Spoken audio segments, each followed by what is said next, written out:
This is a podcast by the Straits Times. Would you do 1 week of luxury travel or 1 month of budget travel? 1 month budget travel for me. I like traveling on a budget. I get to meet a lot of new people. It's much better experience than splurging your money most of the time by yourself. Okay, to be very honest, I think I would choose the 1 week of luxury travel because to me, a holiday is just to slow down and lie in bed.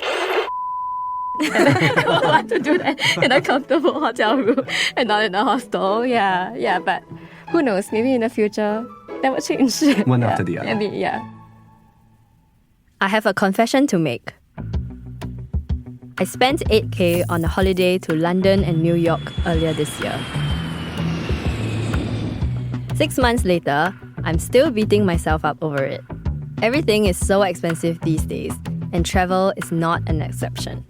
Flight tickets, accommodation, and food prices abroad have also been climbing. So, how can we stick to a healthy budget while still having fun overseas?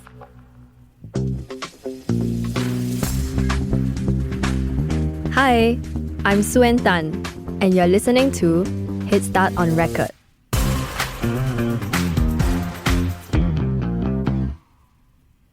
In the studio with me is an ex-banker who left his investment banking job to pursue a full-time traveler dream, backpacking in Latin America and other places. These experiences sparked the idea to build Singapore's first multi-currency wallet, Youtrip, to help others travel in a more cost-effective manner. Mr. Kelvin Lam is now the Chief Operating Officer of Youtrip. I also have with me Prisca Ang, who aims not to spend more than 5K on a holiday, whether in Asia or Europe. Welcome to the show. So Prisca, what's the most budget but worth it holiday you've been on? I think the most value for money holiday I've been on was earlier this year when I went to Japan. So my partner and I wanted to spend more time in the more, I want to say remote, but the parts of Japan which we haven't been before, like the Gifu area and the more mountainous areas. And we wanted to cover quite a lot of cities because we thought we wouldn't go back there so soon again. So we covered 7 cities in 10 days and we spent 3.5K all in, on flights, accommodation, food, and even shopping, which included a bag that I bought in Tokyo at the end of the trip as well. So I was pretty proud of that because I didn't think that was even possible. Yeah, so how do you actually manage that? Like, do you just eat terribly or do you actually eat well? Actually, we had quite a lot of good meals, but they weren't like very fancy meals. But I think a priority was just to try the special local food of each region. So we just searched online for family restaurants or popular places that locals like to go to. And they ended up being around maybe $20 to $30 max per person per meal. Which was quite good. And I think one hack that we had also was that we booked a lot of business hotels. So they were all under 100 a night. And they were really clean and comfortable and just quite nice to stay in. But we did splurge on other parts of the trip. Like for example, there was an onsen town that we visited and we wanted to stay in a ryokan there, which would cost about more than $500 a night. But because we were staying in those business hotels for the rest of the nights, we were able to kind of offset some of the costs. And how about your flight? So what kind of flight do you take? We actually took a budget Japanese airline, Zip Air, which was one of the newer airlines. And then it was actually quite comfortable. It was almost like a full flight because they had an in-flight meal and they had luggage allowance and everything. We also wanted to go and see the cherry blossoms, but we knew it would be super expensive to fly during that period. So to kind of work around this, we decided to go to the more northern parts of Japan, like not Hokkaido, but below that, the Aomori area. Where the cherry blossoms would bloom slightly later. So we went around the end of April and we were able to avoid the worst of the peak sakura season prices. So that's how we kind of got the flights for under, it was just around $1,000 during that period. I mean, that's really interesting. So now Singaporeans don't have to just cram all their traveling in that specific season, right? End March, early April, but they can actually look to the later blossoms in a way and then they save some money. And it's nice because you get to avoid the tourist crowds as well. Okay, so Kelvin, what's yours? Do you also have a holiday that you are really, really proud of because you did a lot of things but you also budgeted really well? For me, that's probably last year, Christmas. when I go to China. So usually, like Christmas is obviously a peak season for most travel destination, but not so much in China because local Chinese, they don't get holidays during Christmas time. So I went to Jiuzhaigou in Chengdu, so around Chengdu in Sichuan. So it's one of the most populated travel destinations for local Chinese, except when it comes to winter time. Because usually people go there for spring or summer. During winter time, because people don't have a holiday, and also like it's a different scenery. It's really good. Like when I go to the national park over there, there's no queue. Usually people have to queue up for like 2-3 hours with it.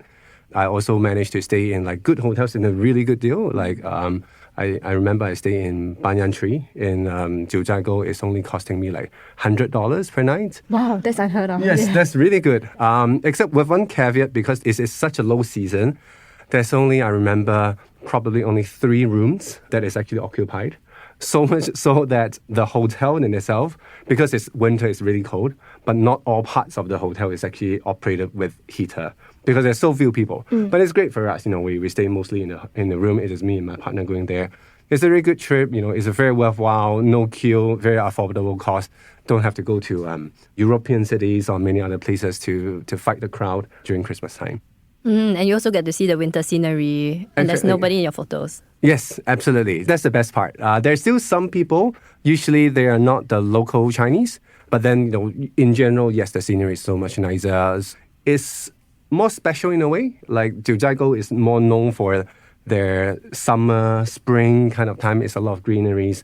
When it comes to winter time, it's snowing, so it's a little bit more like snowy kind of feel. So it's not the typical thing that you see from the photo, but it's still very beautiful, very serene overall over there. Right. So how much do you spend per person, and how many days was it? It was 8 days. We are flying from Singapore to Hong Kong, and then all the way to Jiuzhaigou over there. Total, 2 of us spent less than 4,000. So per person, it's like 2,000. Wow. Oh, that's very, very worth it, actually. Yeah. But it was a little bit of a hassle because we went to Hong Kong first because we want to save more on our flight ticket. Because to go to Jiuzhaigou, you have to be in Chengdu, in Sichuan. But instead of flying from Hong Kong to Chengdu, we actually cross the border to Shenzhen, and you take the flight from Shenzhen to Chengdu. That saves a lot more for the money when it comes to the flight prices as well. Wow. But then how long did that whole journey take you? We stayed for a day or 2 in Hong Kong, so we didn't go directly to Shenzhen. But from Hong Kong to Shenzhen, I think it's probably around like 2 to 3 hours. Because, crossing the border nowadays between Hong Kong and Shenzhen is quite straightforward. It's just a matter of time for you to get to the Shenzhen airport. So it wasn't too bad. And, it's a good way to go to 2 places while saving the money as well. Wow, okay. So even from just both your holidays, we already have some quite cool travel hacks, right? I'm adding that place to Jiuzhaigou, right? To Yes. my next holiday list now. When I need a more budget holiday. Yes, coming Christmas, it's one of the best places.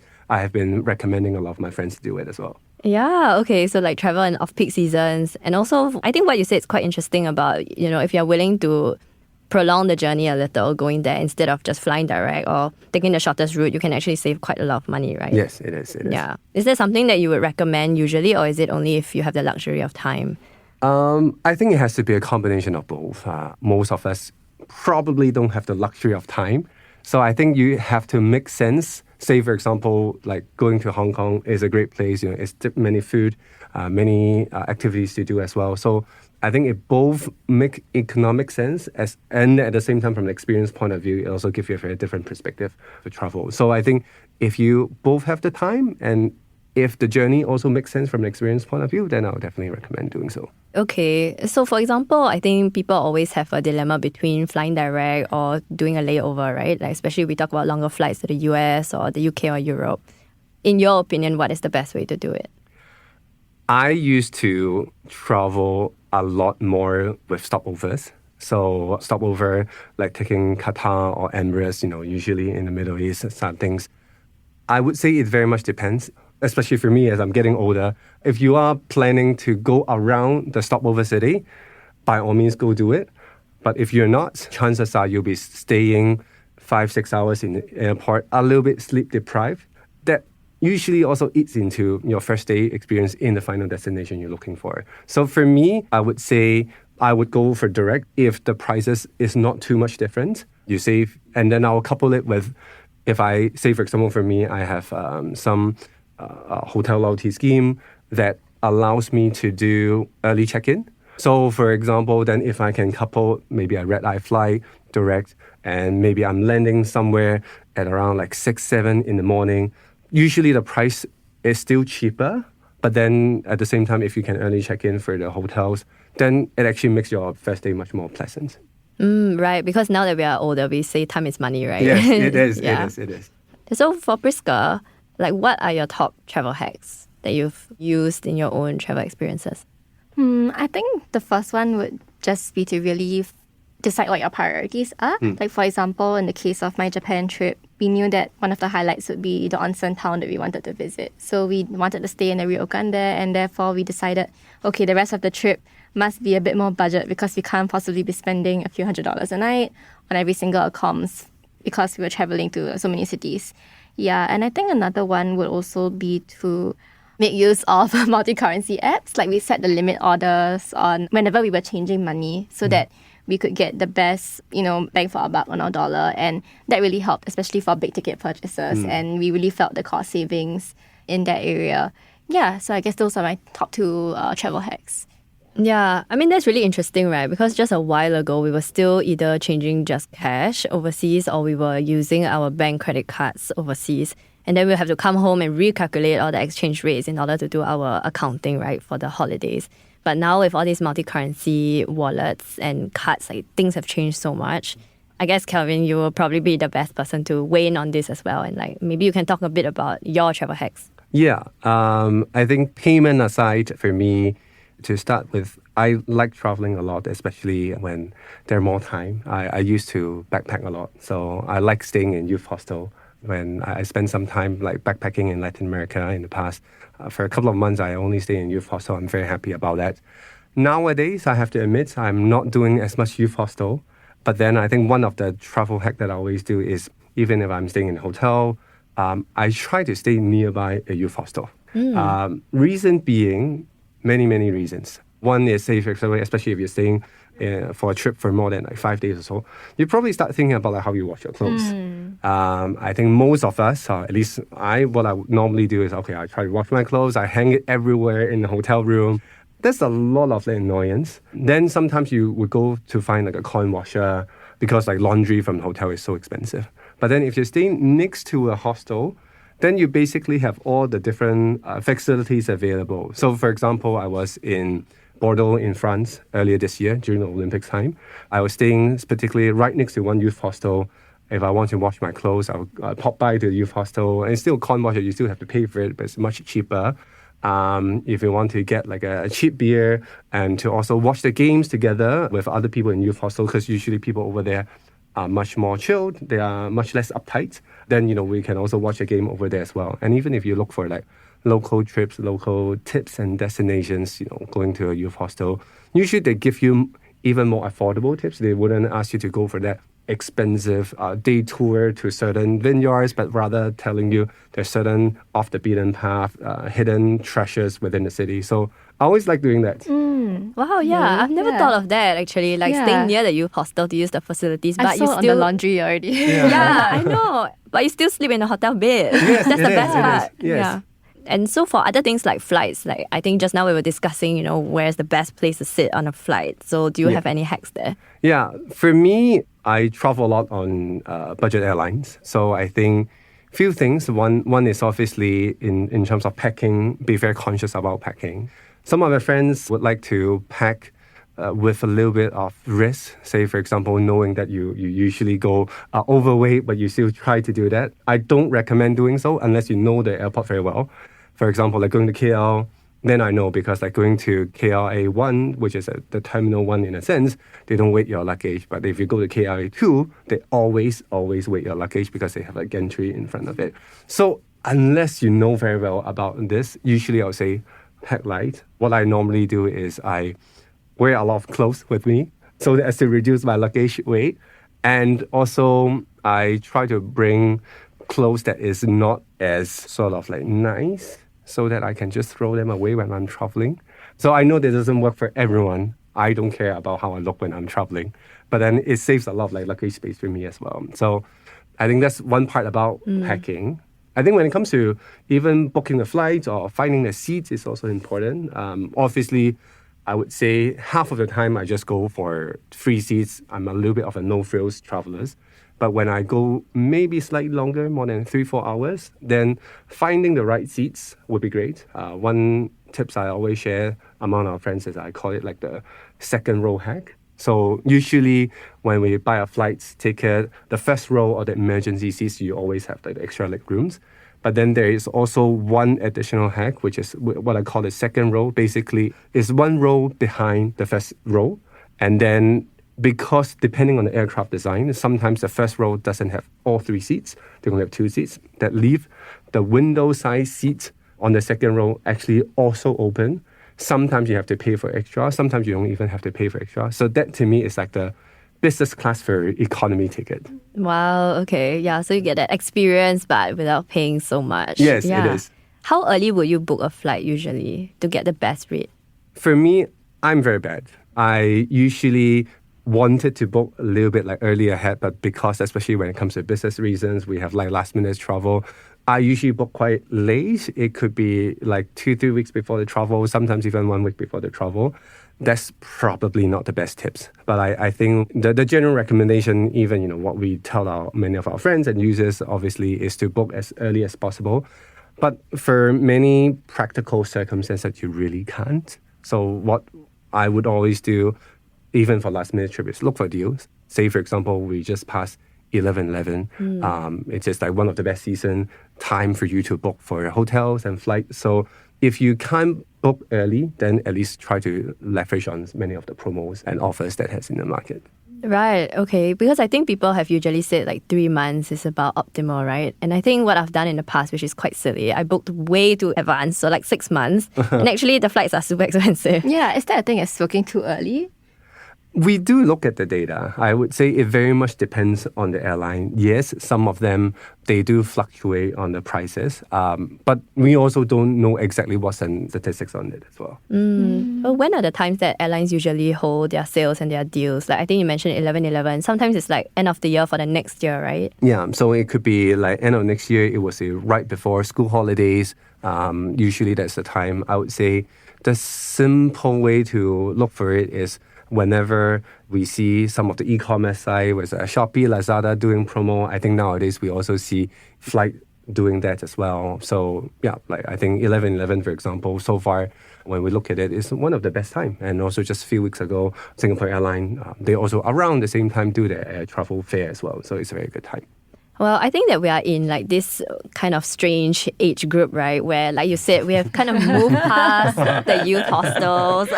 We moved past like sleeping on the floor. Adjacent. Yeah, or youth hostel. No longer youth. No longer youth, yes. And we also are a bit less willing, I guess, to spend like on overnight buses, and then we do not sleep at all, sleep on the airport floor. But we also do not really have, I guess I speak for myself, the sort of budget that can really stretch to an ultra luxurious holiday, right? So in terms of that budgeting, like Prisca, for example, like how much is too much for you for a holiday? Like, what's the most you've ever spent? And would you say that there's a certain amount that is too much for you?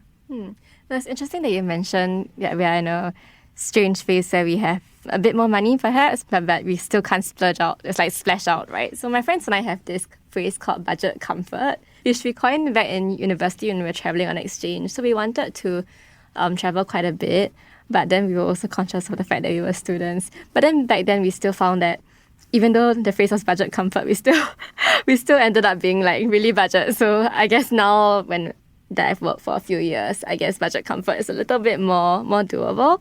But I think to answer the question more directly, yeah, I think the maximum in general, like every year, I try to spend a budget at around $5,000 to $6,000 for holidays in total. Yeah, and I think I have busted this budget slightly before for a trip to Taiwan and Korea, but that was a 2.5 week trip, and yeah, actually turned out pretty great. One of the better holidays I've taken because we spent a week, just in Jeju doing nothing, chilling and like enjoying the scenery, and it was after quite a stressful period.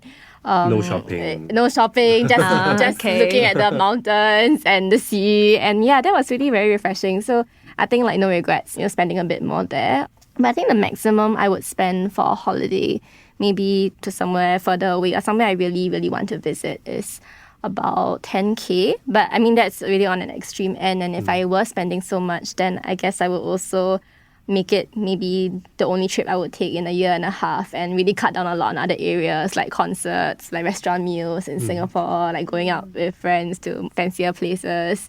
Yeah, so I think that's generally the perspective at which I look at budgeting for holidays with. And are there things that you would spend more on and things that you would you are okay with compromising on? For example, will you spend more on like a good hotel, but you take a budget airline? Or would you spend less on food, but you make sure that you have more money for shopping for your bags, for example? I think I'm quite the opposite of Kelvin because you said that you like the hostel culture, right? Actually, for me, like the bare minimum for an accommodation is an ensuite bathroom and a hot shower. Okay. So I think like I wouldn't stay in like a very luxurious hotel, but it minimally has to be clean and decent and like spacious enough and just comfortable and not sharing rooms with anyone and like no communal. Okay, I don't mind communal facilities, but my own bathroom. Yeah, so I think I would spend a bit more on accommodation. And for food, like I would want to try like the local specialties in the areas, and even if it's like a restaurant that specializes in something but maybe it's a little bit more pricey. For example, like if the region specializes in beef, then I would a certain kind of beef, then I would want to try that restaurant. But I wouldn't say that I would spend so much on it, but I wouldn't mind spending a little bit more. So I'm not really a cup noodle kind of traveler as well. But on the flip side, I don't really shop a lot when I'm overseas. The things I tend to buy are like small little souvenirs and toys from like interesting shops. Smaller things which aren't so pricey. I mean, I have bought bags overseas before, but quite far and few between. I seldom really spend a lot on luxury items overseas, so that's a compromise that I'm happy to make as well. That's so interesting that you brought up the Maggi mee and cup noodles, because I think like some people's idea of comfort budget, i.e. me, is that I have traveled to the UK and then spent every day cooking Indomie so that I will have more money for other things. So I think maybe that is not some people's idea of travel. If you go there and you've already spent so much for the flights, so much for the accommodation, you're in a nice place and you refuse to eat anything Or just at least for the make budget. it easier is may not be Indomie, but at least stay nearby a grocery store locally. Yes. Then you buy the local ingredients to cook it. Then maybe I consider this like one notch slightly above bringing Indomie or cup noodles from all the way from Singapore there. Yeah. And you get to buy like maybe certain kinds of pasta which you cannot which find you at never- home. exactly. It's like a That's local true. experience. Yeah. That's true. Yeah, that's a good tip for my next trip. Yeah. Grocery stores and stay next to the hostel. yes. So Kelvin, what is your upper limit? Knowing that you've worked like maybe a couple more years than we have perhaps, and that maybe your budget stretches a bit further, but also not the high end of, I guess, 6-star hotels every day, right? I don't really have a very specific number in mind when it comes to upper limit. I think in general, I would still consider myself relatively budget conscious, but I think what I look at is somewhat similar to what Prisca you mentioned. I think the first question is ask yourself like, what experience do you prioritize? And usually I don't mind spending a little bit more for that particular experience that I like and then saving on other things. Say for example, earlier this year, because I was saying I was going to France to watch Olympics, the tickets are not cheap at all. So then because I know that I am willing to spend the money for the tickets in for Olympics, then I try to really save on everything, whether it's staying in like low budget hotels or even like saving on the transport, or even like being extra cautious of getting the city passes, looking for like free days for museums, things like that as well. So I think usually the way how I look at it is, as we travel, especially nowadays, it's less about like, oh, I want to see this particular Eiffel Tower, I want to particularly see this place. It's more about the experience, and I would prioritize for that experience and try to save up on other places as well. Yeah, that's interesting you say that, because I think people have spoken about this changing trend of travel, right? Like they travel for experiences, like you were saying, and not just like ticking off the bucket list of city sites, right? Yeah, and they're also looking for more unique experiences. Do you think that's the case? It is. I think especially nowadays with more modern technologies, I think we are only going to get less and less surprised by seeing a certain specific scenic spots or certain specific monuments. Chances are we have already seen it on photos, probably in the future, if not now already. Like you can put on like VR glasses to really see it virtually as well. So I think a lot of the times it's really about experience, creating memories. Even for myself, I just come back from Chiang Mai. It's my second time going to Chiang Mai, but this time round, it's really going for the Sky Lantern Festival. It is really more than just taking the photos. It's really more like a shared experience to go there as well. So speaking of experiences, what are some of the top experiences that you have, gone through that you think this is beyond a budget or you can't really put a price tag on it? Oh, actually, I was just thinking back about my Korea trip as Kelvin was saying that. It's really weird because I didn't really do anything on that trip, but we just lazed about and cafe hopped around the island. And I think at one point, the pace of the holiday got so slow that we just spent an afternoon in a cafe eating a cake, having a matcha latte, and we fell asleep. and to me, that's like a priceless experience because it's not something you can do in Singapore. Like everything is just so fast paced, right? So I think just the ability to slow down and to be able to enjoy the company of the person you're traveling with. Yeah, I think that was a very priceless experience, even though it's so ordinary and normal. Yeah. The experience of rest, which yes, is the rare. experience of rest, yeah. But even driving, I think is a very important part of the experience when you're traveling. For myself, for example, I would say I don't like driving. I don't even like cars that much. I don't drive in home country, but I drive when I'm traveling. And I think this is sort of under-emphasized point when it comes to traveling. Because obviously when your friends or maybe your partners like to drive even in Singapore by itself, then it's okay. But for me, I have a lot of mental barrier. I have my license 10 years ago. I almost never drove, but it's only starting maybe 4 or 5 years ago. I really start asking myself, okay, I need to start driving. Otherwise, I wouldn't be able to experience places that you cannot be accessed through public transport. And I think the best thing is usually places when you go by driving are natural sceneries. Those are the places, one, that I like. Two, usually those are places you cannot spend too much money. It's really more about the natural scenery. You're not spending too much on food. Clearly, there's no places for shopping. So there's also driving. I definitely think it's one part of a very important travel experience as well. Yeah, Okay. totally agree. Yeah, so it's not just about reaching the place, right? But as the cliche says, it's the journey. journey that matters. Yeah. Kelvin, because you are in Youtrip, are you able to talk more about how people's spending habits have changed since pre-COVID when it comes to travel? Because I think there has been all this talk on travel becoming so expensive these days, right? So is that something that you have actually seen, that it has grown more expensive and people are spending more? Yeah. I think certainly prices has gone up, especially during the recovery phase, for COVID, because flight prices are naturally higher. But I think one big change that we see is people tend to plan a little bit longer now after COVID. I would theorize it in a way because during COVID, if you still remember, there is a lot of packages sold by hotels, airlines. Say, for example, you can go buy hotel packages that you can't use it now. That was during COVID back then, but then you can use it, a year or two later. I think those are the experiences that actually cultivate both the industry in itself and also at the same time consumers to actually plan a little bit earlier ahead. So I think that also changes when we see on Youtrip, on our platform, for example, we see more users changing the money in advance. We also see some of them buying flight tickets or even hotels a little bit more in advance so that they can plan a little bit better. I think it's not just about cost perspective, but it's also just a habit of it. During COVID, people tend to research more, tend to find more different nuances about the certain specific destinations they're looking for.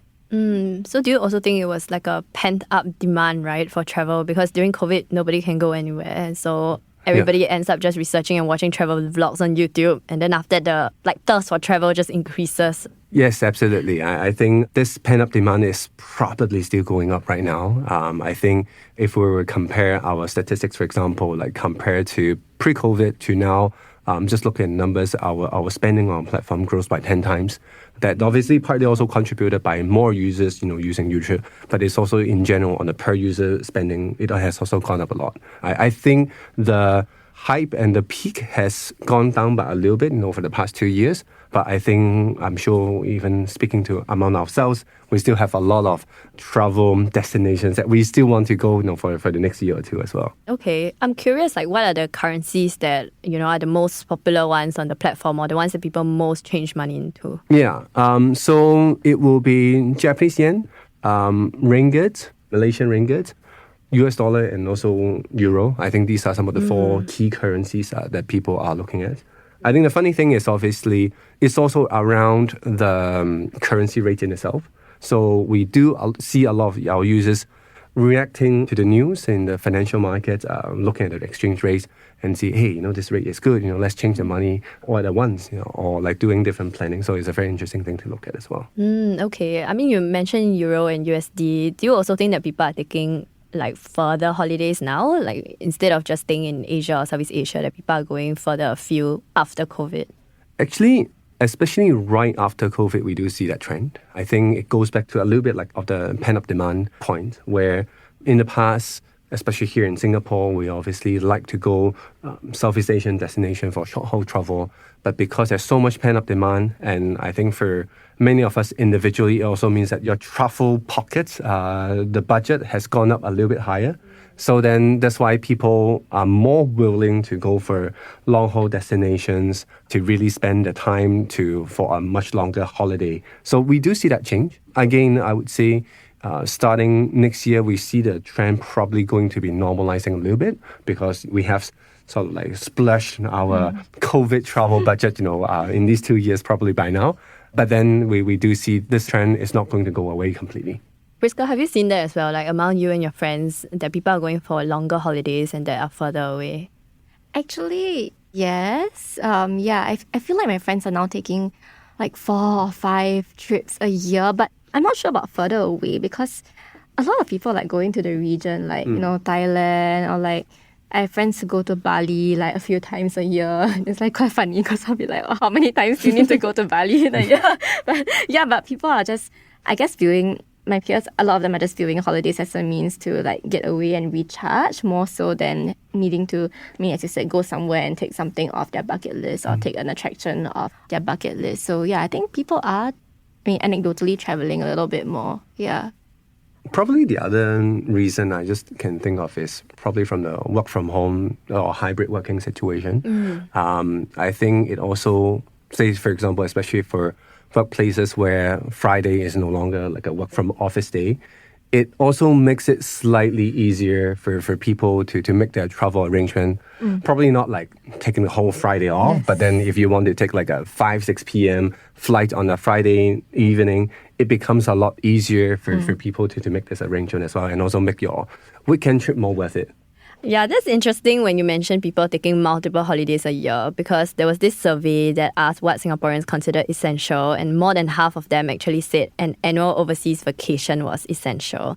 And so this is alongside things like aircon, which it's quite funny because you see the range of what people consider essential all the way from like basic necessities to actual like holidays, right? So do you think that among like younger people, they really do consider at least one holiday a year now essential? I guess like personally for me, like I would feel the sense of FOMO when I looked at my friends who are taking like multiple holidays a year. And I think even now in small talk, people tend to ask, or like, where are you traveling next? Like, where are you going to next? And then this also made me feel like I was missing out a little bit. But I think as I've aged a little bit, okay, not that I'm very old, but as I started working for a few years, I started to realize, actually, I don't really need to take so many holidays in a year. And even if I don't take a holiday in a year, I won't die. Like, I guess we always associate holidays with like rest as well. But sometimes when I go on trips also, I feel even more tired when I come back than before I had gone. So I don't think there's any like harm in like just taking leave to spend time in Singapore to rest as well. I mean, that's my personal philosophy. So last time I think I would have viewed a holiday as like essential to recharge or to just take a break from work. But I think my perspective on this has shifted a little. Now I think it's maybe a good to have, but if I can't take a holiday for whatever reasons like budget or time, then that's fine as well. I think probably, to start with, obviously Singapore is a relatively small place, so we will always have the urge to really get out of the country. I think that's very, very natural for us. Like what Prisca, you mentioned, probably is the other factor that is in play is really around just the social media in general. I think it's only getting even more serious, with TikTok, with more different social media, that people are really trying to create content. I think all of us are trying to be a content creator. And I think that also really gives that peer pressure a little bit to say, oh, hey, where are you going next? And in a sense, that also build up the expectation for yourself internally to really travel to different places, especially for small places in Singapore. And speaking of, holidays becoming more expensive, do you have any tips on how you save for your holidays? Like, for example, some people say, I put aside like $200 every month, out of my salary so that I ensure there is a travel fund that I can reach before I actually travel. Do you have any of that? I think when it comes to financial planning, my view is it's really not just about planning for your travel. Financial planning has to start from your everyday life. It is really more about what you spend on a daily basis, what you spend maybe if you're renting a places, how much you pay for your rent, or even any other family expenses. I think it has to start from really your everyday work and your everyday life, and then to leave with a certain budget, for you when it comes to travel. We talked about different travel hacks, different travel budgets, buying the tickets when there's a promotion, saving money when it comes to hotels. But fundamentally, what I believe is most important is start from your everyday life. Have a good financial planning habit that is not just about travel. It's also about your investment. It's also about your daily spending. Only then you'll be able to really, truly do a well financial budget planning for your travel side of things. Okay. Yeah, because there are some people who say that I don't budget, I just account, right? So instead of setting a budget for the travel, they say, okay, I'll just spend the money and when I come back, I will live with the consequences. Yes. I guess that's not such a wise thing to do.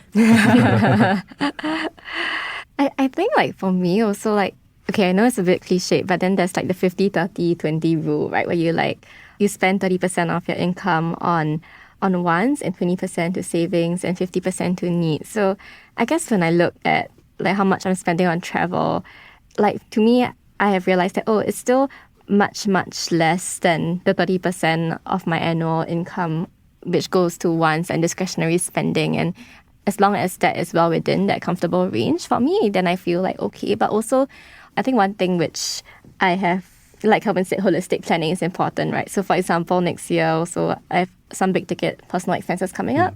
So I don't have any trips planned for now or for next year. So when other things in life crop up, then something has to give. And if travel is not super essential, then I guess that's something which I can hold off. So it's just looking at other things in life which my other financial commitments as well and working around those things.